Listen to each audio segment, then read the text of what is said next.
Okay, dalam video ni aku nak tunjuk korang AI nama dia Grok.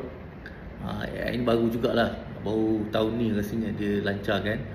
Tapi aku dapat satu idea nak gerakkan aku punya karikatur. Korang tengok ni.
Macam okey tak?